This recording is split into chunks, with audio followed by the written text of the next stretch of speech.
নমস্কার।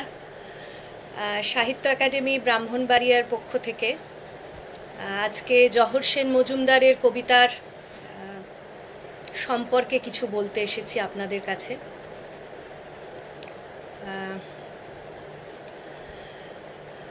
সকলকে আগে থেকে অনেক কৃতজ্ঞতা এবং অনেক ধন্যবাদ, একদম মনের ভেতর থেকে অনেক ধন্যবাদ জানিয়ে শুরু করতে চাই। আজকে যে প্ল্যাটফর্মে আমি দাঁড়িয়ে আছি, হতে পারে সেটা আমার ঘরের মেঝের ওপরেই আমি দাঁড়িয়ে আছি, কিন্তু মূলত আমাকে যারা শুনবার জন্যে তাদের সমস্ত কাজকর্ম ফেলে রেখে আজকে এই সময়টুকু আমাকে দিয়েছেন, আমি তাদের কাছে চিরকাল আন্তরিক কৃতজ্ঞ।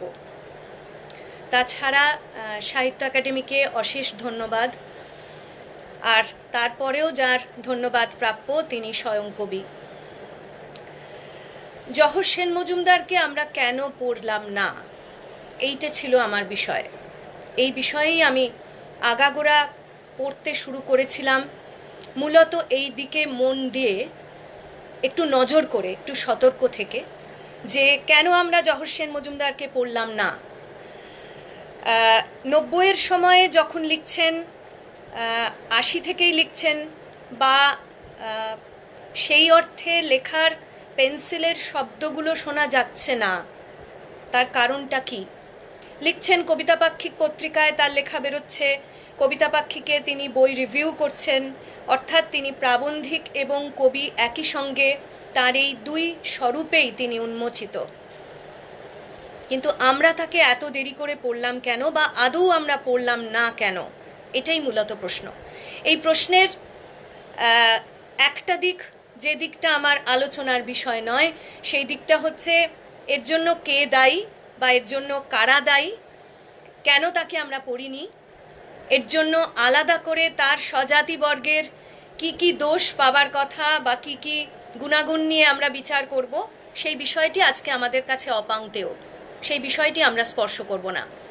আপনারা যা আজকে এসছেন আমাকে শুনতে, যাদের মনে ওই গসিপটা বিশেষভাবে একটা সাসপেন্স থ্রিলারের মতো কাজ করছে, আমি বলবো যে তারা এই ক্লাস থেকে নিজের ইচ্ছায় যে কোনো মুহূর্তে চলে যেতে পারেন, কারণ আমার বিষয় সেটা নয়। আমি যেটা বলতে এসেছি সেটা একটা একটা করে কবিতার মাধ্যমে আমি কবিকে একটু পড়তে চাই, পড়ে দেখতে চাই, জানতে চাই যে কমল কুমারের গদ্য আমরা যেমন ছুঁতে পারিনি, আজ পর্যন্ত কমল কুমারের কজন পাঠক আছেন হাতে গোনা যাবে, ঠিক তেমনি করে কি জহর সেন মজুমদারের লেখার মধ্যেই এমন কিছু বিশেষত্ব ছিল, যে বিশেষত্বের কারণে কোনোভাবেই তিনি সেই অর্থে পাঠক বর্গকে অনেক দেরিতে পেলেন, বা যখন পেলেন তখনও হয়তো আমরা সেটি সেই আলোচনার জায়গায় কখনো আসবো, অন্য একটি দেশের তরফে পেলেন, নিজের দেশের দিক থেকে নয়। আজকে আমরা যে জায়গায় এই কথাটি বলতে এসেছি, মনে রাখতে হবে সেও কিন্তু অন্য একটি দেশের প্ল্যাটফর্মে দাঁড়িয়ে আমাকে কথা বলতে হচ্ছে। মনে হচ্ছে আমি ব্রাহ্মণবাড়িয়া সাহিত্য একাডেমি মঞ্চে দাঁড়িয়ে কথা বলছি, ঠিক যেরকমটা গত বছর গিয়েছিলাম, মনে হচ্ছে ঠিক সেই রকমেরই একটি উৎসব সজ্জিত মঞ্চে আজকে আমাকে বলা হয়েছে জহর সেন মজুমদারকে নিয়ে কিছু বলতে। আর আমি এই সমস্ত বিষয়টি নিয়ে অত্যন্ত গর্বিত বোধ করি। আজকে এই মুহূর্তের জন্য হলেও, জানি না আমি কেমন বলবো, কতটা আপনাদের সত্যিই সন্তুষ্টি বিধান করা যাবে, কিন্তু শুধু এই মুহূর্তটুকুর জন্য আমি অত্যন্ত গর্বিত। দেরিদা যেমন বলেছিলেন ডাবলিং কমেন্টারি, ঠিক সেই রকমভাবে কিছু বলবার বাসনা আমার নেই। তার কারণ জহর সেন মজুমদারের মতো লেখকের পাশাপাশি আরেকজন দ্বিতীয় জহর সেন মজুমদার সম্ভব নয়। আর আমি যেখানে শুধুমাত্র একজন পাঠক হিসেবে তাকে পড়েছি, তার পক্ষে তো কোনোভাবেই সেই জায়গায় তার সমান্তরাল একটা বক্তব্য পেশ করা প্রায় অসম্ভব। কিন্তু আমি শুধু আমার মতো করে একটা চেষ্টা করতে চাইছি। মূলত আমি যে বইটি আমার সবচেয়ে প্রিয়, এই প্রসঙ্গে বলে রাখি যে দুটো বইয়ের কথা আজকে বারবার উঠে আসবে, সেটা হচ্ছে দ্বারকাক শুধু দ্বারকাক এবং হ্রিল্লেখ বীজ। আমি মূলত হ্রিল্লেখ বীজ পড়তে শুরু করেছিলাম, তখনও আমি জানতাম না আজকে এইরকম একটা দিনে আপনাদের সকলের সঙ্গে সাক্ষাৎ হবে।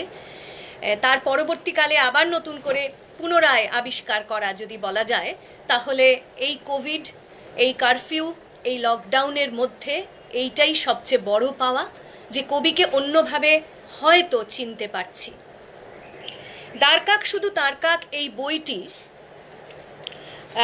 প্রথম প্রকাশ 2017 সালে, রচনাকাল 2013 থেকে 2014, তবুও প্রয়াস প্রকাশনীর বই, এটি প্রকাশিত বই। উৎসর্গপত্রে লিখছেন, তুমি গানওয়ালা, আমরা কখনো তোমার গান শুনিনি। তুমি পাখিওয়ালা, আমরা কখনো তোমার পাখি দেখিনি। তুমি কবিওয়ালা, আমরা কখনো তোমার কবিতা পড়িনি।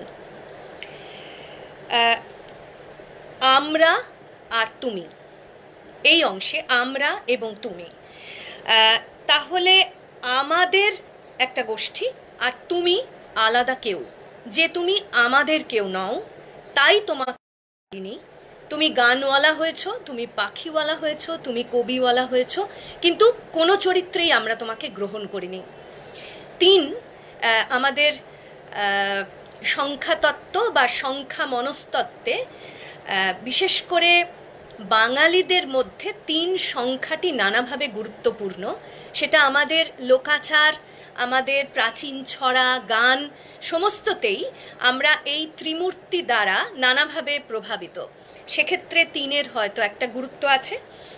আর 3 বার বলা, 3 সত্য করা, তৃতীয় নয়ন, এগুলোর ভেতরে তৃতীয়কে আমরা সবচেয়ে বেশি গুরুত্ব দিই, কিন্তু একই সঙ্গে প্রথম দ্বিতীয়েরও একটা ভূমিকা থাকে।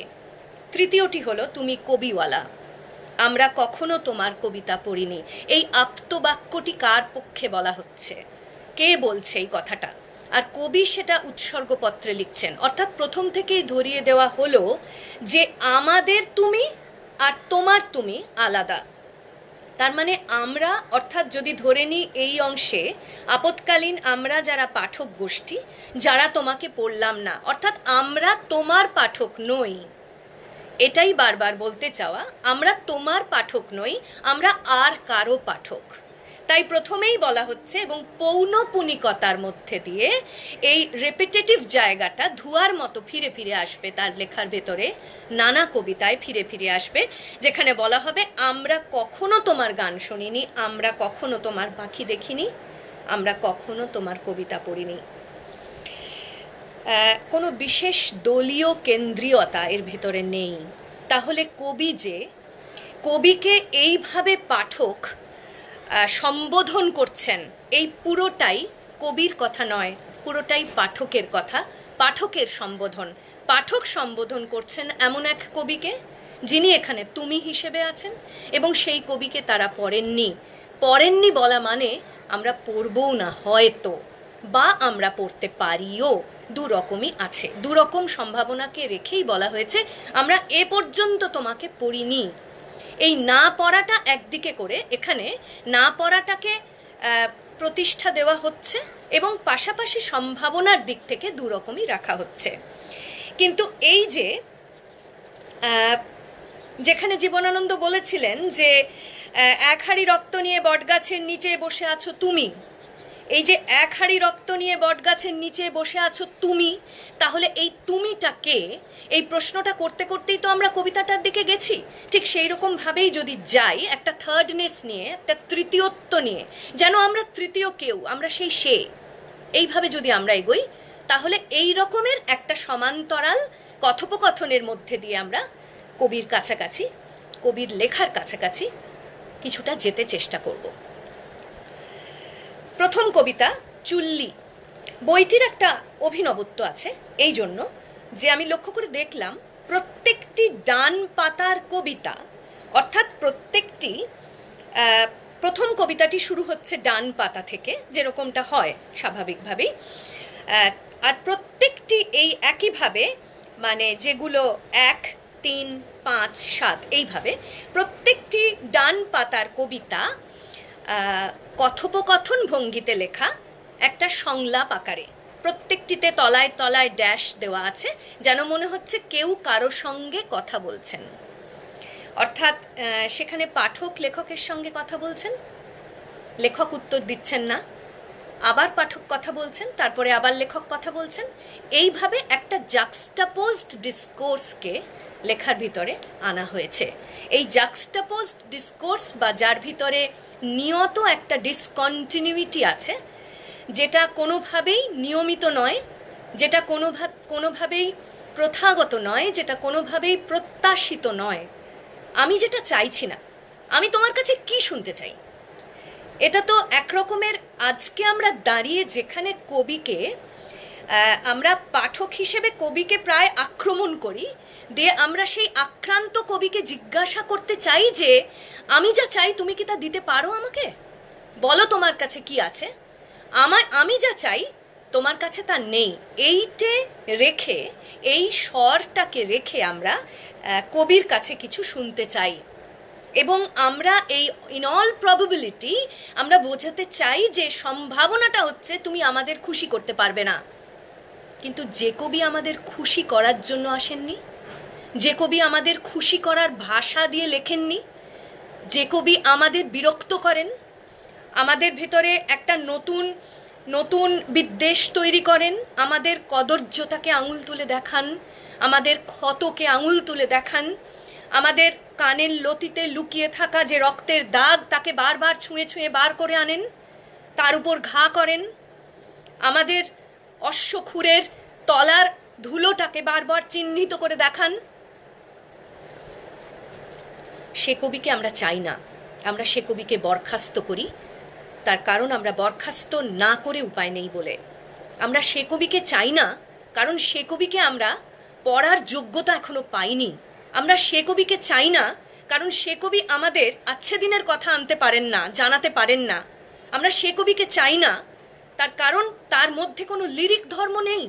আমরা সে কবিকে চাই না যিনি কোনো রোম্যান্টিক একটা আবহ তৈরি করে আমাদের কাছে একটা সুন্দর জগতের স্বপ্ন প্রথাগতভাবে আনতে পারেন না, আনতে চানও না। আমরা সে কবিকে চাই না, চাই না, চাই না, চাইনিও আমরা। কি কবিতা লিখেছো তুমি? বাচ্চাদের ফুটো মাথা পিঁপড়ে ঢুকছে। কি কবিতা লিখেছো তুমি?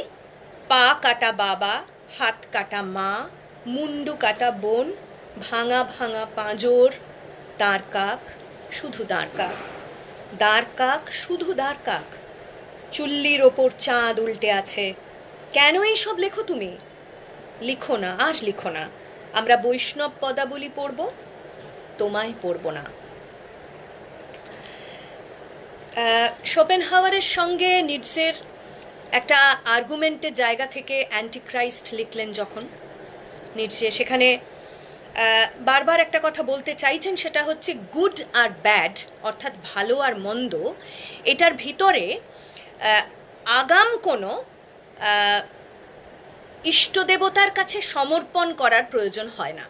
যেটা শোপেনহাওয়ার বলেছিলেন সেইটা নয়, তার বিরুদ্ধে গিয়ে নিটশে বলছেন যে মূলত এটা নির্ভর করে কে শক্তিশালী তার উপর।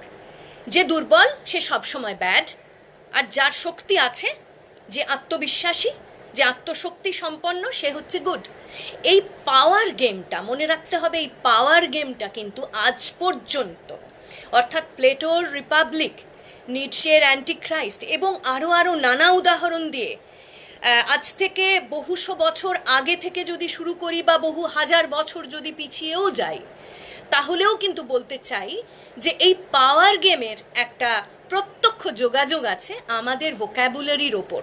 কি কথা আমরা বলছি, কিভাবে আমরা আমাদের বক্তব্যকে পেশ করছি, তার ওপর নিয়ত একটা পাওয়ার গেম কাজ করে যাচ্ছে। অর্থাৎ আমরা কাকে উদ্দেশ্য করে কি বলছি সেটার চেয়ে বড় হচ্ছে আমরা আমার থেকে আর কাকে বড় দেখছি, আর যাকে যাকে বড় দেখছি, বা আমি যাকে মনে করছি আমার চেয়ে বড়, আমার চেয়ে ক্ষমতাপন্ন, আমি তার তরফে আমার ভাষাটা তৈরি করছি। আজকে এই জায়গায় দাঁড়িয়ে খুবই প্রাসঙ্গিক এটা। এবং আমাদের তো মনে হয় যে কেন বললেন পা কাটা বাবা, হাত কাটা মা? রবীন্দ্রনাথ যখন সোনার তরী লিখেছিলেন তখন বাকিরা বললেন সোনায় তৈরি একটা নৌকা। এর মানে কি? এর মানে তো বুঝলাম না। অর্থাৎ মানেটা বুঝিয়ে বলো। এমন লেখা লিখলে যেখানে কিনা মানেটা বোঝানো যায় না, তাহলে তো এই লেখার কোনো মানেই নেই। অর্থাৎ প্রত্যেকটি স্তরে আমি তোমার লেখাটিকে আমার তথাকথিত মানসিকতা, আর্থসামাজিক অবস্থান, এইটা দিয়ে আমি তোমাকে বিচার করব, যখন সেই বিচারকের মূল জায়গাটা হবে এই যে আমি তোমার চেয়ে বড়, তাহলে আমি তোমাকে বিচার করতে পারি, কারণ আমি তোমার পাঠক, তুমি লেখা দিচ্ছ, তুমি আমাকে পড়তে দিচ্ছ না। জহর সেন মজুমদার কাউকে, কোনো পাঠককে আজ অব্দি লেখা পড়বার অনুরোধ করেন না। তার লেখা পড়বার জন্য মহাকাল আছেন, এবং মহাকালই সেই লেখা পড়েছেন বা পড়বেন বা পড়েননি, তাতে কিন্তু লেখকের সেই অর্থে কোনো যায় আসে না। কারণ যিনি এই ভাষায় তার দস্তখত করতে পারেন, যে ভাষা তিনি জানেন, একান্তভাবেই অস্বীকৃত, কারণ একে কবিতার ভাষা বলা যায় না। তাহলে প্রথম যে কারণে আমরা তাকে পড়িনি, তার কারণ হচ্ছে তিনি, আমার যেটা নিজের মনে হচ্ছে, তিনি গদ্যে লিখেছেন। আলাদা করে কোনো মিল নেই, তার পদান্তিক মিল ব্যবহার করেননি, করলেও প্রথম দিকে দু একবার করেছেন, কিন্তু সেই অর্থে নেই বললেই চলে। গীতিধর্মী নয়, পদান্তিক মিল নেই সেই অর্থে যাকে আমরা বলি ছন্দে বাঁধা কবিতা, তাও নয়। ভাষার একটা এমন চাল আছে যে মনে হয় পায়ের তলার পেরেকটাকে খুঁজে বার করে আনবে, যেটা ভীষণ অস্বস্তিজনক। তাহলে সেই অস্বস্তির মধ্যে আমি পড়তে যাব কেন? সেই অস্বস্তির মধ্যে আমি একটা কবিতা পড়বো কেন?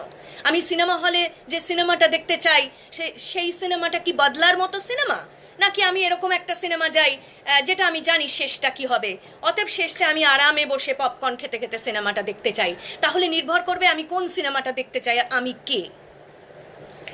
এখানে একটার পর একটা লেখায় যখন যাব আমরা তখন হয়তো সেটা দেখতে পাবো। আপনারাও সেটা ভেবে দেখবেন। এটা আমি বলছি বলে নয়, আপনারা নিজেরাও একটু ভেবে দেখবেন। আমি তো কেবল আমার পার্টটা বলছি, বলা বাহুল্য সেটা সমীচীন নয় যে আপনারাও সকলে তার সঙ্গে একই ওপিনিয়ন রাখবেন। এবং আমি এটাই মনে করি যে একটি কবিতার যত রকম পাঠ হতে পারে, যত রকম প্রকরণ ভিত্তিক পাঠ এবং যত রকম ভাবচিন্তার অনুসারী নতুন নতুন কালের কাছে দাঁড়ানো পাঠ তৈরি হতে পারে, ততটাই লেখকের গুরুত্ব এবং ততটাই কবিতাটির চমৎকারিত্ব। তাই 8 বছর আগের একদিন যদি আজকে আমার কাছে একদম সম্পূর্ণ একটি অন্য পাঠে ধরা দেয়, তাহলে আমার তো মনে হয় তা যথেষ্ট কৃতিত্বের, এবং সেখানে আনন্দ হওয়াই উচিত। লেখকের কোনো বৃত্তাকার অনুশাসন নেই কোনো লেখার ভেতরেই। আমি একটা উদাহরণ দিয়ে বলি। আগে বুঝতাম না, কিন্তু এখন স্পষ্টত বুঝি, তোমার কবিতার ভেতর আশ্চর্য এক দ্বীপ রয়ে গেছে। আগে বুঝতাম না, কিন্তু এখন স্পষ্টত বুঝি। বেশ একটা কাব্যিক জায়গা, বেশ ভালো লাগলো, পড়লাম, আমি 5 লাইন পড়লাম, এই তো বেশ দিব্য, ভালোই লাগছে। তোমার কবিতার ভেতর যৌন প্রবণ জোনাকিরা সারা রাত ওড়ে, সন্ন্যাসীরা শিষ্ণ দিয়ে জোনাকি ধরে, ফকিরেরা শিষ্ণ দিয়ে জোনাকি ধরে, তারপর একদিন জোনাকিরাও জ্বলতে জ্বলতে আত্মহত্যা করে। এখানে কি হলো? যে বলছে সেই তো একমাত্র কথক নয়। তাহলে কথক হচ্ছে উটকো একজন, কথক হচ্ছে তৃতীয় একজন, সে একজন যাকে আমি চিনি না, যাকে আমি জানি না, যে বলছে যে আগে বুঝতাম না, এখন স্পষ্টত বুঝি। অর্থাৎ সে তার কথা বলছে বা তার গোষ্ঠীর কথা বলছে, কিন্তু এখানে সে সেই অর্থে সে হয়ে আছে। আর বারবার এই যে ধোঁয়ার মতো তোমার কবিতার ভেতর, এটা প্রথমবার বলা আর দ্বিতীয়বার বলাটা এক নয়, বা একই গুরুত্বের মধ্যে নেই, এই দুটির গুরুত্ব আলাদা। তাহলে দ্বিতীয় লাইনের তোমার কবিতার ভেতর আর তৃতীয় লাইনের তোমার কবিতার ভেতর, অর্থাৎ তোমার কবিতার মধ্যেকার আবারও মধ্যেকার, তার মানে তোমার কবিতার মধ্যের থেকে আরো মধ্যের অংশ, আরো গহীন কোনো একটি অংশ, যে অংশটির মধ্যে এই জোনাকিরা আছে, যে অংশটি প্রত্ন মনস্তত্ত্বের দিক থেকে ভীষণ গুরুত্বপূর্ণ একটা দিক। এই প্রত্ন মনস্তত্ত্ব কাকে বলে? প্রত্ন মনস্তত্ত্ব মূলত, আমার মনে হয়েছে, শব্দটি আমার ভুলও হতে পারে, আমার মনে হয়েছে যে বাচ্য তিনি লিখেছেন কবিতায়, প্রত্যেকটি কবিতার ভাষা আলাদা আলাদা একটি বয়ান তৈরি করছে, যে বয়ানটি নিশ্চিতভাবে ফিক্সড নয়, একটা কোণে একটা বিন্দুতে রেখে তাকে সকলে একমত হয়ে একটা কবিতার মানে বলবেন, সেরকম কবিতা কিন্তু জহর সেন মজুমদার লেখেন না। মূলত একটা কবিতাকেই আরো আরো অনেক উপায়ে তাকে উন্মোচন করা সম্ভব বা তাকে পড়া সম্ভব, পাঠ করা সম্ভব। ধরা যাক, আমি যে কথা বলছিলাম যে তার লেখায় কোনো বৃত্তাকার অনুশাসন নেই, একটা লিনিয়ারিটি, কিন্তু লিনিয়ারিটিকে তিনি একটা কমপ্লেক্স স্ট্রাকচারের মধ্যে দিয়ে দেখাতে চাইছেন। একটা যৌগিক পরিশীলিত এক্স ওয়াই অ্যাক্সিস আছে এবং এই দুটো কোঅর্ডিনেটের সাহায্যে তিনি শেষ অবধি কোনো শেষ দেখাচ্ছেন না। অর্থাৎ লেখাটি কোথাও গিয়ে পৌঁছচ্ছে না, লেখাটি কোথাও গিয়ে সমাপ্ত হচ্ছে না, কোথাও গিয়ে একটা চূড়ান্ত উত্তরণ দেখাবে এমনটা কিন্তু নয়। আর সেটাই এর সবচেয়ে বড় ক্ষমতা। চাঁদ, অন্ধকারে প্রথম আমি ঠিক বুঝতাম না তোমার কবিতার ভেতর একটা লাশ কাটা ঘর ছিল। লাশ কাটা ঘর, একটা লাশ কাটা ঘর, লাশ কাটা ঘর, একটা লাশ কাটা ঘর। একজন মৃত ময়ূর এইখানে যৌন হলো, একজন মৃত ময়ূরী ভয়ে ভয়ে দৌড়ে পালালো। অর্থাৎ ময়ূর এবং ময়ূরী সাধারণত এদের সহাবস্থান হওয়া দরকার ছিল। ময়ূর এবং ময়ূরীর সাধারণত এদের সমান্তরাল একটা প্রেক্ষিতে আনা উচিত ছিল, কিন্তু আনা হলো না। তার মানে প্রত্যেকটি ছত্র বা প্রত্যেকটি অসম্পূর্ণ ছত্র প্রত্যেকটি অসম্পূর্ণ বাচ্চকে তৈরি করছে। যে বাচ্চটির আগে তিনটি ফুটকি, যে বাচ্চটির পরে আবার তিনটি ফুটকি আছে, যেটা কোথায় যাবে আমরা জানি না, কোথা থেকে এসেছে আমরা সেটাও জানি না। আচ্ছা, আমরা কি সত্যি ঠিক এই রকমেরই একটি ফ্লোটিং অবস্থানে বিলং করছি না? অর্থাৎ আমাদের পায়ের তলায় কি সত্যি কোনো মাটি আছে? আমাদের মাথার উপর কি সত্যি কোনো চাল আছে যেটাকে আমরা হলফ করে বলতে পারি যে এটা আমারই বাড়ি, আমারই ঘর, এখানে আজ নয় কাল আমাকে কেউ উৎখাত করে দেবে না, আমি সত্যি উদ্বাস্তু নই, আমার সত্যি নিজের একটা জমি আছে, আমার দুপা রাখার মতো একটা অবস্থান আছে, আমার একটা কর্মক্ষেত্র আছে, আমি কোথাও আমার স্বজনবর্গের কাছে পৌঁছতে পারি, তারা আমাকে বুঝতে পারে, আমি সত্যিই কোনো নির্জন দ্বীপে নেই, এটাকে আমি সত্যি হলফ করে বলতে পারি? আমার কি তখন মনে হয় না যে প্রতিনিয়ত আজকে এই অর্থনীতির থিওরি অনুসারে যে প্যারাডাইম শিফটের কথা বলা হচ্ছে, এই প্যারাডাইম শিফটের মধ্যেই আমরা নেই? জহর সেন মজুমদার প্রতিনিয়ত তার কবিতায় এই প্যারাডাইম শিফটের কথা বলেছেন, সেই জন্য আমাদের পছন্দ হয়নি তার লেখা। কেননা এই সোশ্যাল রিকনস্ট্রাকশনের মধ্যে আমি কোথায় আর তুমি কোথায়, এই আমি তুমির হিসেবটার অঙ্ক তিনি কোথাও জানেন বলে জানাননি। তিনি কোথাও বলেননি আমি সত্যি আমি সব জানতা সেই omniscient omnipresent একজন লেখক। আমি কে? এখানে কোথাও লেখকত্ব নেই, বরং মনে হয় যে প্লেটো রিপাবলিকে যেখানে সেই ইউটিলিটি বিস্টের কথা বলছেন, বিরাট দানবাকার একজন জন্তু, কিন্তু সেই জন্তুকে আস্তে আস্তে তার ক্ষমতাচ্যুত করে সে ক্রমশ আমার সঙ্গে সহাবস্থান করবে। তাহলে তখন আর মনে হবে না যে ওই জিরাফের গলার মতো কোনো একজন সে আমার জানলার কাছে এসে, মনে হবে না যে সে আমাকে কি বলতে চাইছে, বা এই যে ইরি ফিলিংটা, এইটা থেকে আমি সেই জানোয়ারত্বকে ক্রমশ সরিয়ে যেটা করব সেটা হচ্ছে আমি ক্রমশ সেই জানোয়ারত্ব প্রাপ্ত হব, কিন্তু আমার সেই ক্ষমতা থাকবে না, যে ক্ষমতাটা আসলে আমাকে মেরে দেওয়ার জন্য ছিল। অতএব আমি প্রতিনিয়ত আমার মধ্যে যে লাশ কাটা ঘর দেখব, আমার মধ্যে যে আত্মহনন বাসনাকে দেখব, আমার মধ্যে যে আত্মহনন বাসনাকে প্রতিনিয়ত লালন করে চলব, কিন্তু আমার একদিকে মনে হবে আমি জানি না, আর একদিকে আমি জানি।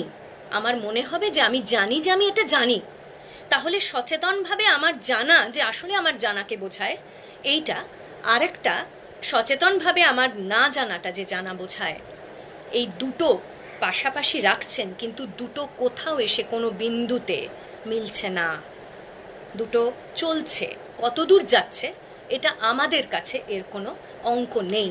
কারণ কোনো সাজানো অঙ্কে, কোনো সাজানো প্রথাগত মীমাংসিত সিদ্ধান্ত নেওয়া হয়ে গেছে এমন গল্প তিনি আমাদের শোনাচ্ছেন না। তাই স্বাভাবিকভাবে আমাদের কালেকটিভ ইম্যাজিনেশনে আমাদের স্মৃতিবাহিত কবিতা সম্পর্কে যে ধারণা, যে ওরিয়েন্টেশন, যেখান থেকে আমরা কবিতা পড়তে এসেছি, যেখানে ওনার বইটা খুলে কবিতাটা পড়ছি, সেখানে হঠাৎ দাঁড় কাক, শুধু দাঁড় কাক, আশ্চর্য নয়? তাহলে এই দাঁড় কাকের বইটি নেব কেন আমি, কিনবো কেন আমি? পড়বো তো দূরস্থ, কিনবই বা কেন? এর সম্পর্কে জানতেও হয়তো চাইব না। 2012-তে প্রায় 80 জন ক্যালিফোর্নিয়ান কবি তারা একটা সংকলন করেছিলেন কাকেদের নিয়ে। প্রত্যেকে কাক নিয়ে একটি করে তার বক্তব্য, তার স্মৃতি এবং তার বর্তমান পরিস্থিতিতে তিনি কিভাবে লিখছেন একজন কাককে, সেইটা নিয়ে একটা সংকলন হয়েছিল। আমার মনে হয় এর চেয়ে ভালো হাতিয়ার, যে হাতিয়ারটা দিয়ে বহু স্তরীয় একটা ভাষা তৈরি করা যায়, সেটা দাঁড় কাক, শুধু দাঁড় কাক। অর্থাৎ দাঁড় কাকেই কেন শেষ হলো না, কেন শুধু এইরকম নাম হলো না দাঁড় কাক, তা নয় কি আবারও শুধু দাঁড় কাক বলতে হলো কেন? অর্থাৎ এখানে লেখার ওই লেখাটির পেছনে টেক্সচুয়ালি একটা হেজিটেশন বা একটা দ্বন্দ্বমূলক একটা অবস্থান কাজ করে যাচ্ছে, যে হ্যাঁ আমি দাঁড় কাকই বলতে চাইছি, শুধু দাঁড় কাক, অর্থাৎ আর কিছু নয়, দাঁড় কাক বলতে দাঁড় কাকই বলতে চাইছি, শুধু দাঁড় কাক।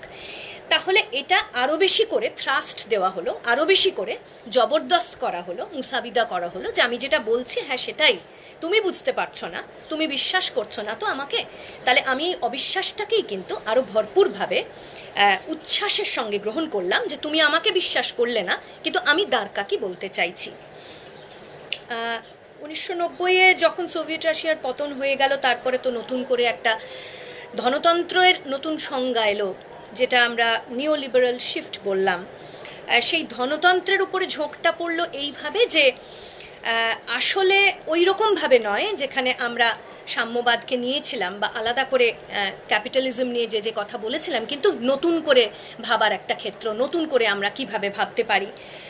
এই প্রসঙ্গে আরও তো অন্য অনেক আইন হলো এবং আইনের মধ্যে দিয়ে নতুন দর্শন তৈরি হলো। 2000 নাগাদ এরকম লেখালেখি চলছে অর্থনীতির দিক থেকে, যারা থিওরিস্ট তারা এরকম নানা লেখালেখি করছেন যে আসল শক্তি আছে কিন্তু প্রলেতারিয়েতের হাতে। তাহলে যে সর্বহারা, যে দরিদ্র, যার সেই অর্থে যে পেনিলেস, কিন্তু তার হাতেই আসল ক্ষমতা আছে, যদি সে নিজের শক্তি দিয়ে কিছু উৎপাদন করতে পারে, তাহলে তার এই ক্ষমতাটাকে রাষ্ট্রের উচিত গুরুত্ব দেওয়া। এই জায়গা থেকে যদি এই কবিতাটিকে এইভাবে পড়ি, হাজার হাজার পিঁপড়ে ও পাপড়ির ভেতর, হাজার হাজার জবা ফুল ও পলাশের ভেতর, হাজার হাজার খাঁচা ও চাঁদের ভেতর, হাজার হাজার ফুটো রহস্যের ভেতর আমাদের অন্ধ ছোট বোন ঘুমিয়ে পড়েছে, এইমাত্র ঘুমিয়ে পড়েছে। তোমার কবিতার খাতা ওর মাথার কাছে পড়ে আছে, তুমি কোথায় ছোট বোন? ঘুমোতে ঘুমোতে কবিতা শুনবে, তোমার কবিতা, শুধুমাত্র তোমার কবিতা। তুমি আজ নিজের কবিতা নিজেই পড়ো, পড়ো, পড়ো, বালক পতঙ্গ ও জগজ্জননীর যৌন সঙ্গমের কবিতা। পড়া মাত্র মনে হয় একটা সিনেমাটোগ্রাফিক্যাল ইমেজ আছে লেখাটার ভিতরে, মনে হয় সব কিছু চলমান, সব কিছু চলছে, এখন এই মুহূর্তে কোনো একটি বিন্দুও নিশ্চিতভাবে, নিরপেক্ষভাবে কোথাও স্থগিত হয়ে নেই, সমস্তটাই একটা জঙ্গমতার মধ্যে দিয়ে দেখতে পাচ্ছি। এই জঙ্গমতাটা অনেকটা হচ্ছে, যারা চশমা পরেন তারা বুঝবেন, চশমার ওপরে যদি একটি পিঁপড়ে থাকে সে তো চলমান হবে, আর আমি তো বাইরের বিশ্বটা দেখব বলে চশমা পরে আছি, আমি আমার কাছের বিশ্বটা দেখতে পাই, দূরেরটা দেখতে পাই না। তাহলে সেই মুহূর্তে যখন সে চলছে, সেই চলার মুহূর্তে আমি দেখতে পাচ্ছি যে আমার চোখের ওপর দিয়ে পিঁপড়েটা চলছে, তখন সেই মুহূর্তে আমার লেন্স আছে, আমার সেটা মনে হচ্ছে না, আমার মনে হচ্ছে আমার চোখের মধ্যে, আমার চোখের মনির ওপর দিয়ে সেই পিঁপড়েগুলি চলছে, এক নয় একাধিক, বহু। এই ইলিউসারি যে রিপ্রেজেন্টেশন, যেখানে আমি যা দেখি তার চেয়ে আরো বেশি করে দেখি, অর্থাৎ আমি একটা দেখলে আমি বহু দেখি, এর ভেতর দিয়ে তৈরি হওয়া যে ভয়, সেটার সেটার ব্যক্তিত্ব ভীষণভাবে ফ্যাসিস্ট এবং টেররিস্ট একটা ব্যক্তিত্ব। সেখানে কিন্তু যার কিছু নেই এই ধারণা থেকে তার মনে যে ভয় তৈরি হয়, সেই ভয়টা দিয়ে ক্রমশ সে অ্যাগ্রেসিভ হয়ে ওঠে এবং ক্রমশ সে তার মধ্যে এমন একটি ভাষা লালন করে যে ভাষাকে তুমি বুঝতে পারবে না, চাইলেও সেই ভাষার মধ্যে, ভাষার ভিতরকার রস তুমি অধিগমন করতে পারবে না তার মধ্যে। তাই মনে পড়ে যায় বলাকা কবিতায় লক্ষ লক্ষ বীজের বলাকা রবীন্দ্রনাথ বলেছিলেন, যেখানে মনে হয়েছিল যে সেই বীজগুলির গায়ে ডানা জুড়ে দেওয়া হয়েছে, যারা উঠছে সেই বলাকা শ্রেণীর মতোই যেন। তাহলে সেই যে তরঙ্গটা, সেই গতিমান প্রাণ স্পন্দনটা, সেইটা মনে হয় প্রত্যেকটি অক্ষরের গায়ে গায়ে জুড়ে জুড়ে দেওয়া হয়েছে এবং প্রত্যেকটি অক্ষর চলছে। তাই হাজার হাজার পিঁপড়ে ও পাপড়ির ভেতর তখন মনে হয় না যে পাপড়িগুলো স্থির আর পিঁপড়েটাই খালি চলছে, পাপড়ির ওপর দিয়ে চলছে বা পাপড়ির ভেতরে ঢুকে যাচ্ছে। এই বোধটার চেয়ে আরও একটা ভয়ানক অন্য চেহারা তৈরি হয়। কাজেই এই কবিতা আমি নেব কেন? এই কবিতা আমাকে ভাবাচ্ছে, ভীষণভাবে বিরক্ত করছে, ভীষণভাবে আমাকে আমার ভিতরের না আমিগুলোকে সম্ভাবনাময় করে তুলছে। যে না আমিকে আমি লুকিয়ে রাখতে চাই, যে না আমির মধ্যে আমার ইউটিলিটি বিস্ট সত্তাটা আছে, যে না আমি নিয়ত আঁচড়ায় কামড়ায়, আমি তাকে ঘুম পাড়িয়ে রাখতে চাই ঘুমের ওষুধ খাইয়ে। সেই না আমিটার নানাভাবে তাকে জাগাতে চাইছেন লেখক এবং বলতে চাইছেন যে এই যে ঘুমিয়ে পড়েছে যে বনটি, অর্থাৎ এখানে ঘুম বলতে কি? ঘুম বলতে আমার নিজের ধারণা মৃত্যু বুঝিয়েছেন। তাই ঘুমিয়ে পড়েছে বলার পরে বলেছেন তোমার কবিতার খাতা ওর মাথার কাছে পড়ে আছে, অর্থাৎ সে পড়েছিল তোমার কবিতার খাতা, তোমার কবিতার খাতা সে খুলে দেখেছিল। তাহলে কবিতার খাতা সে পড়েছে, কিন্তু এখন সে আর জীবিত নেই। এই দুয়ের মধ্যে কি কোনো সম্পর্ক আছে? যেন মনে হয় একটা ইস্তেহার, একটা বিষাক্ত ইস্তেহারের মতো, যা পড়ে সেই ছোট বোন ঘুমের দিকে ঢলে পড়ল, বা কোনোদিনই জাগলো না।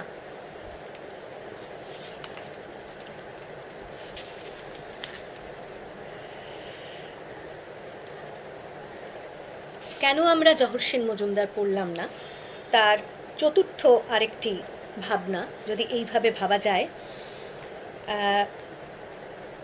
যেভাবে লেখাগুলি সাজিয়েছেন, যেভাবে লেখাগুলি একটার পর আরেকটি একের পর এক সংকেত করে গেছেন ভাষার ভিতর দিয়ে, ভাষার প্রথাগত ধারণাকে ভেঙেছেন, কোথাও প্রথাগত ধারণাকে গ্রহণ করেননি এবং সম্পূর্ণ এই ভাঙচুরটাকেই তার ডিসকন্টিনিউয়াস লাইনগুলোর ভেতর দিয়ে ভাঙা ভাঙাভাবে আধখাপচাভাবে অসম্পূর্ণতার ভেতর দিয়েই ছড়িয়ে দিয়েছেন পাঠকের কাছে। স্বাভাবিক, সেটা গ্রহণ করবার দম চাই, সাধারণভাবে সেটা আমরা চাই না। আমরা এই রকম লেখা পড়তে অভ্যস্ত নই বলে আমরা চাই না, আমরা এই রকম লেখার উপযুক্ত পাঠক বোধহয় নই। একটা সময় দেখলাম বাংলাদেশে জহর সেন মজুমদার ভীষণভাবে আদরণীয়, ভীষণভাবে শ্রদ্ধার এবং ভালোবাসার একজন মানুষ। কবি হিসেবে তার কবিতা তাদের মুখে মুখে ফেরে, সাধারণ বিশ্ববিদ্যালয়ের ছাত্রছাত্রী তারা তাকে খুঁজে পড়ে, নানাভাবে তার বই সংগ্রহ করে পড়ে। বলা যেতে পারে একটা বিরাট ভক্ত গোষ্ঠী বাংলাদেশে রয়েছে জহর সেন মজুমদারের। আর সেইখান থেকেই একটা প্রশ্ন উঠে আসে, তবে কি আজকে যে আমরা এইখানে দাঁড়িয়ে কবিকে পড়বার কথা ভেবেছি, সেও কি আমাদের ওই রকম ওই উচ্ছ্বাসকে কিছুটা ঈর্ষা করে, কিছুটা লোক দেখানো একটা ভান করে, ওই পটেমকিন একটা ধরন, যে আসলে যেটা ফলস, আসলে সেটা সাময়িক, আসলে আজকেই হবে কালকেই ভুলে যাবে মানুষ। কিন্তু আমরাও দেখো জহর মজুমদারকে নিয়ে আমরাও কথা বলছি। হ্যাঁ, মানুষ যখন ব্যঙ্গার্থে কথা বলে তখন তার নামটা ছোট করে আনে, তাই সব নাম পুরো সমস্তটা বলা হয় না, ছোট করে নেওয়া হয়, ছোট করে নিয়ে কিছুটা তার সঙ্গে আ উ ই যোগ করে কথা বলা হয়, একরকম ব্যঙ্গের দিক থেকে, ধিক্কারের দিক থেকে। আর ঈর্ষা তো ভয়ানক ভয়ের কারণ। ঈর্ষান্বিত হয়ে তাহলে বাংলাদেশ যা করে ফেলছে আমরা করতে পারছি না, এসো অন্তত আজকে আমরা কিছু করি, আমরা কিছু ভাবি, এই রকমেরও একটা জায়গা বোধহয় রেডি হয়ে যাচ্ছে, প্রস্তুত হয়ে যাচ্ছে। তাহলে অচিরেই আমাদের কিন্তু করে ফেলতে হবে। এটা কিন্তু আমি আমাকে বলছি, আমাদের বলছি, আপনাদের নয়।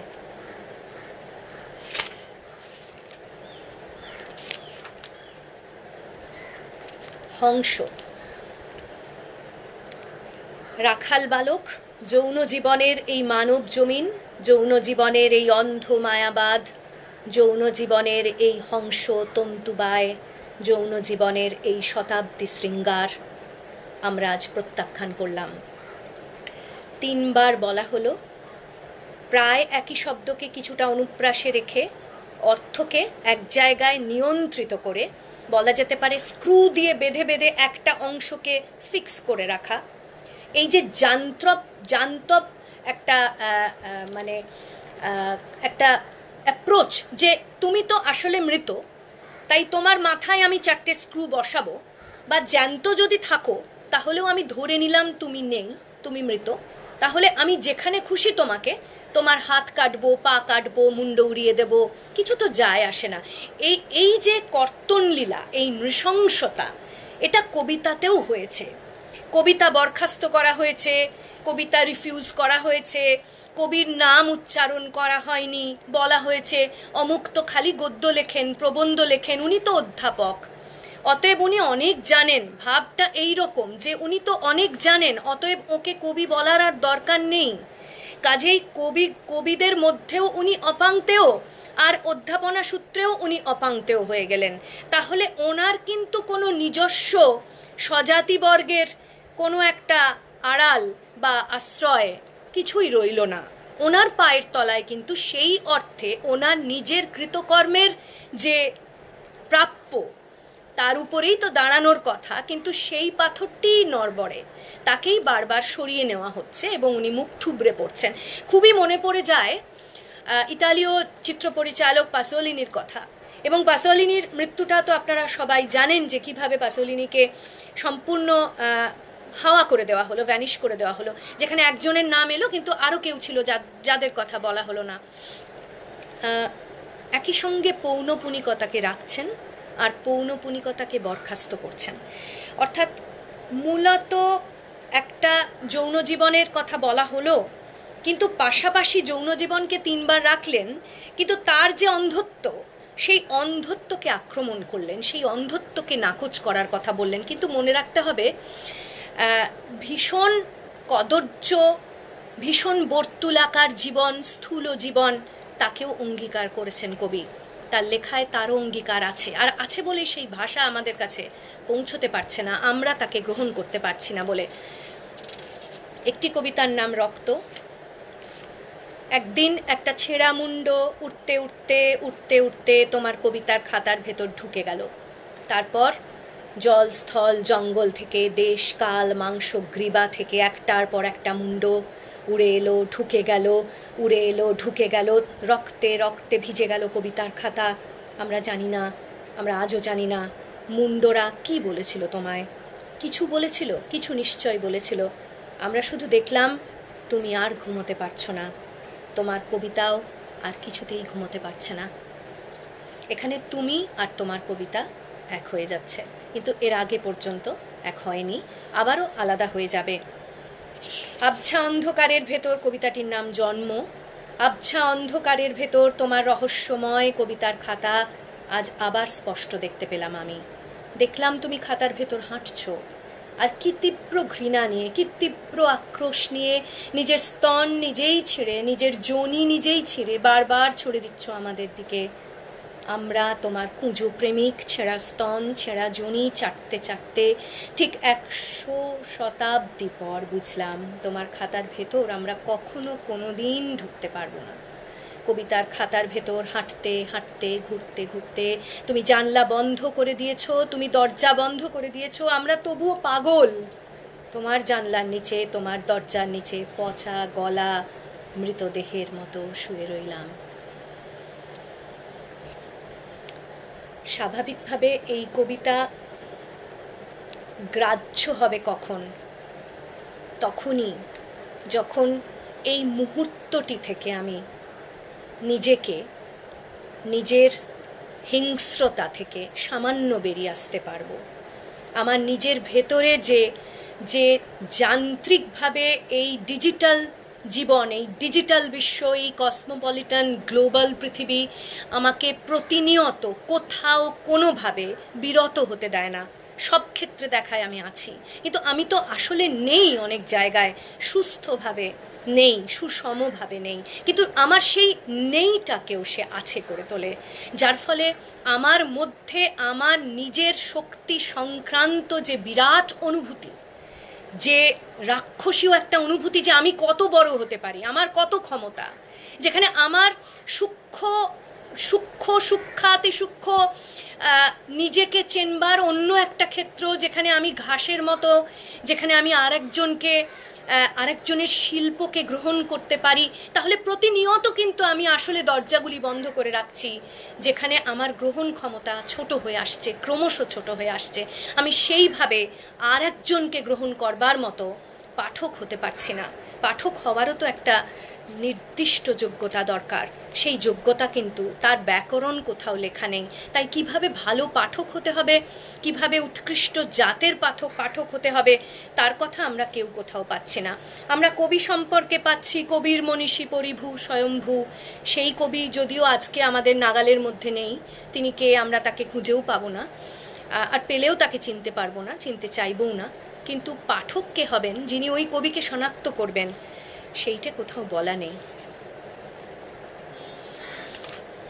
আমি আরেকটি কবিতায় চলে যাচ্ছি একটু শেষের দিকে।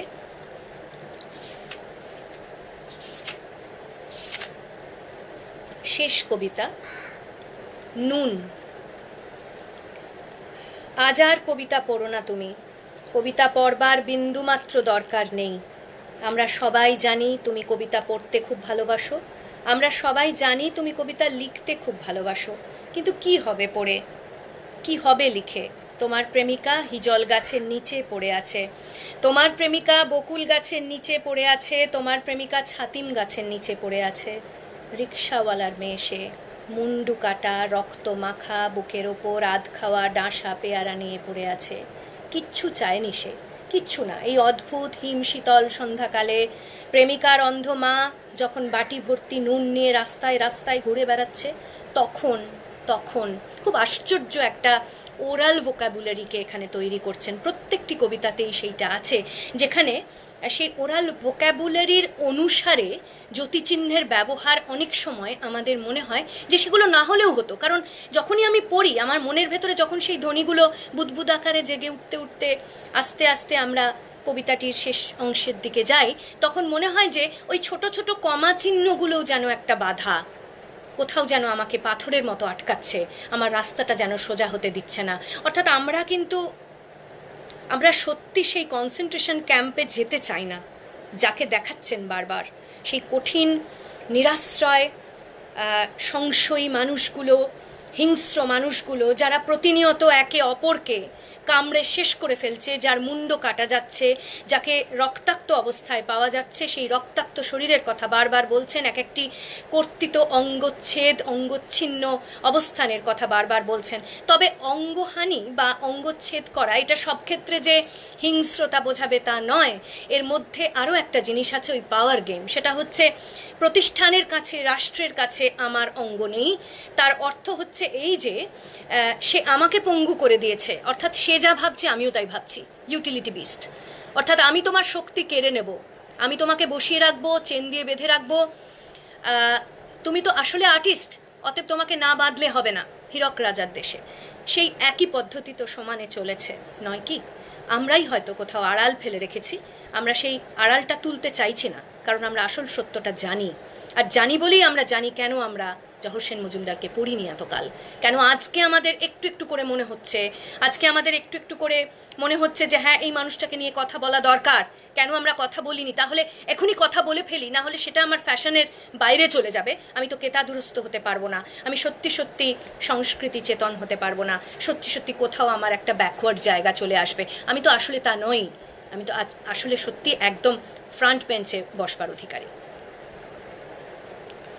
জীবন কোথাও বকলমে লেখায় আমাদের, সেই বকলমের লেখাগুলোও লিখতে চাইছেন কবি, এবং সেই লেখাগুলোর মধ্যে কোনো জ্যোতিচিহ্ন নেই, সেই লেখাগুলোর মধ্যে কোনো দাঁড়ি নেই, কমা নেই, সেমিকোলন নেই, পরপর লিখছেন, কথোপকথনের মতো লিখছেন, আবার কোথাও টানা গদ্যে লিখছেন, যেন মনে হচ্ছে একটা চিঠি লিখছেন কিন্তু আসলে বলছেন। অর্থাৎ আজ আর কবিতা পড়ো না তুমি, এটা তো আর যাই হোক লেখা যায় না, এটা লিখেই বা লাভ কি, তাহলে এটা তো ঠিক কবিতা নয়, তাই না? তাহলে কেনই বাই কবিতা পড়বো আমরা? এই কথাগুলো কি কোথাও কবিতা হচ্ছে? তাহলে কবিতা আসলে কি? যেখানে প্রাচীন আলংকারিক বলছেন যে যিনি আলোকার্থী তিনি সেই আলোক জ্বালানোর জন্য যা যা দরকার সেই সমস্তের দিকে যত্নবান হবেন। তাহলে আলোকার্থী কে, আর আলোটাই বা কি? তা তো যুগে যুগে বদলায়। আজকে যদি আমি 60-এর দশকে লেখা কবিতার মতো করে কবিতাকে পড়তে চাই, সুর করে করে পড়তে চাই, যেরকম অনেক বাচিক শিল্পী পড়েন, তাহলে সেই সুরেলা কবিতা কি আমার কাছে সত্যি কবিতা হয়ে উঠবে? নাকি আমি তাকে আজকে একটা সভায় বসে নাক কুচকে কোনো রকমে কানে হেডফোন গুজে তাকে গিলে নিলাম ট্যাবলেটের মতো করে, তারপর বাড়ি গিয়ে আমি সেটাকে ওয়াক তুলে ফেলবো? তাহলে সেই কবিতা লিখে তো লাভ নেই, আর সেই কবিতার সেই লিরিক গুণের সত্যি কোনো অর্থ হয় না। যদি আমি এই ছদ্মবেশটাই পছন্দ করি, তাহলে আমার সত্যি বৈষ্ণব পদাবলী পড়া উচিত, এবং বৈষ্ণব পদাবলীর ওই সুরটা পড়া উচিত। বৈষ্ণব পদাবলী পড়বো মানে এমন না বৈষ্ণব পদাবলীর অন্য দিক থেকে বা অন্য স্তরে গিয়ে পড়বো, তা নয়। সেখানে মানুষের গল্প পড়বো, তা নয়। ওই সুরেলা একটা বিশেষ ধ্বনি, একটা বিশেষ চাল, রাগ আছে, রাগের উল্লেখ হয়, সেইভাবে আমি সুর করে করে পয়ারের মতো করে কবিতাটাকে গ্রহণ করব। আমি এরপরে চলে যাচ্ছি কয়েকটা ক্ষেত্রে। সেটা হচ্ছে আমরা অনেক সময় স্ট্রাকচারালিজম এবং পোস্ট স্ট্রাকচারালিজমকে গুলিয়ে ফেলি। অনেক সময় হয়, আবার অনেক সময় গুলোনোটাই দরকার, অতএব সেই নিয়ে কথা বলা উচিত নয়। স্ট্রাকচারালিজমের মূল জায়গা ছিল যে আমি সমান্তরাল, কবি যা বলছেন পাঠক হিসেবে বা সমালোচক হিসেবে আমি কবির সমান্তরাল একটা পাঠ তৈরি করব। কিন্তু পরবর্তীকালে পোস্ট স্ট্রাকচারালিস্ট যারা, তারা মূলত চাইলেন যে না, সমান্তরাল কোনো কবিতার পাঠ নয়, বৈপরীত্য বা সম্পূর্ণ বিপরীত একটা ভাষ্য। এই বিপরীত ভাষ্যটা কি হওয়া উচিত, অর্থাৎ সেই বিপরীত ভাষ্যটা দিয়েই কিন্তু জহর সেন মজুমদার কবিতা লেখেন। অর্থাৎ তিনি প্রাথমিকভাবে পাঠক হিসেবে কবিতা লেখেন। প্রাথমিকভাবে তিনি বুঝতে চান যে ওই পাঠক আমার কবিতাকে কিভাবে দেখছে, এইটা তার কানের ভিতরে তৈরি হয়। তারপর তিনি ওই পাঠক হয়েই ওই কবিতাটিকে তৈরি করে দেন বা বুনে দেন। অর্থাৎ প্রত্যেকটি লেখার আগের আরেকটি লেখা আছে, যে লেখাটা তার মনের মধ্যে দিয়ে তৈরি হচ্ছে।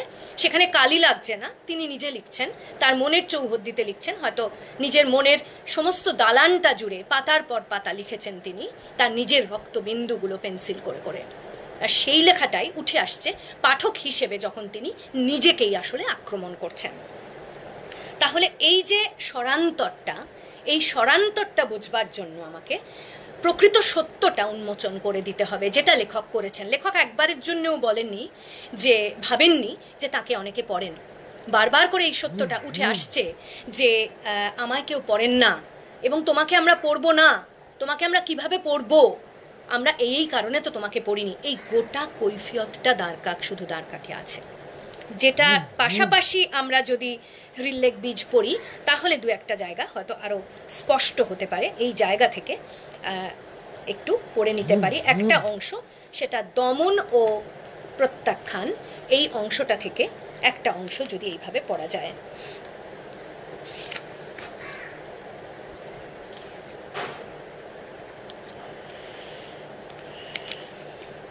ভেতরের ছায়াযুদ্ধ, ভেতরের মায়াযুদ্ধ, ভেতরের দ্বন্দ্বযুদ্ধ পার হয়ে যেতে পেরেছিল, কিন্তু আমরা পারলাম কই।